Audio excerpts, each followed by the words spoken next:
بسم اللہ الرحمن الرحیم۔ السلام علیکم، آپ دیکھ رہے ہیں IK-TV۔ ناظرین، ترکی کے بریگیڈیئر جنرل کو افغانستان میں نیٹو کی کمانڈ دی جا رہی ہے تاکہ افغان طالبان کے ساتھ انخلا کے معاملے پر پیش رفت ہو سکے، چین روس کے ساتھ معاملات سیٹل کیے جا سکے۔ ترکی نیٹو کا ممبر ملک ہے، اس نے افغانستان میں برسوں سے کئی امدادی پروگرام شروع کر رکھے ہیں۔ Pakistani chairman joint chief staff general Nadeem Raza ترکی کے 3 روزہ دورے پر ہیں۔ ترکی کے آرمی چیف نے ان کا استقبال کیا اور ان کو ترکی کے اعلیٰ ترین اعزاز سے نوازا گیا۔ ترکی کے منسٹر آف نیشنل ڈیفنس سے ملاقات کی گئی۔ ترکی کے ڈیفنس انڈسٹریز کے دورے کروائے گئے۔ افغانستان سے متعلق اہم اجلاس ترکی میں جلد ہونے جا رہا ہے۔ آنے والے دنوں میں ترکی افغانستان میں پیس پروسیس کو یقینی بناتے ہوئے افغانستان میں اہم پروجیکٹس شروع کرنے کا ارادہ رکھتا ہے، جس میں ریلوے کنسٹرکشن پروجیکٹس بھی شامل ہیں۔ روس کا بیان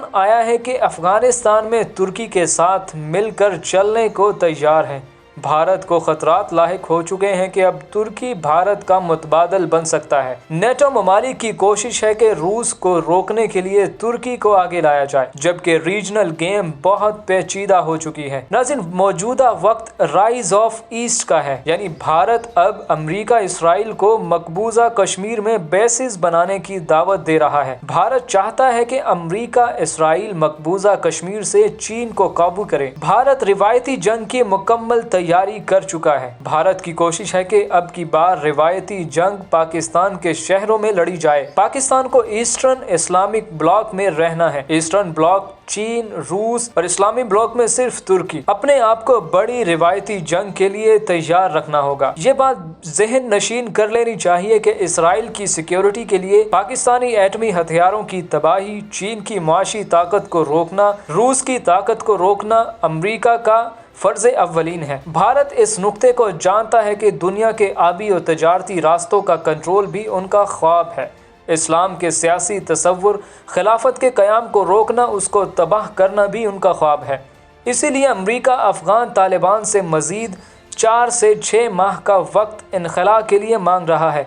امریکہ افغانستان سے نکل کر مقبوضہ کشمیر میں آ جائے گا اور افغانستان میں مختلف CIA کے پے رول پر کرائے کی فوج بنا دی جائے تاکہ افواج نکلنے کے بعد بھی امریکی پراکسی وار چلتی رہے۔ افغان طالبان یہ سب سمجھتے ہیں، اسی لیے مزید مہلت نہیں دی جا رہی۔ طالبان نے سپرنگ آفینسو نام پر بھرپور آپریشن کی تیاری شروع کر دی ہے۔ ناظرین، افغان طالبان نے خوست نامی صوبے میں نیٹو کے ملٹری بیس پر کئی میزائل داغ دیے ہیں، جسے بین الاقوامی فورسز پر پہلا بڑا حملہ قرار دیا جا رہا ہے۔ خوست پاکستان کے ساتھ متصل ہے، یہاں سے وزیرستان کا علاقہ شروع ہوتا ہے اور خوست میں امریکہ خوست پروٹیکشن فورس KPF قائم کر رکھی ہے، جو مکمل CIA کے پے رول پر ہے۔ KPF کا پتہ اس وقت چلا جب دی سیکرٹ وار کے نام سے چند صحافیوں نے ڈاکیومنٹری بنائی۔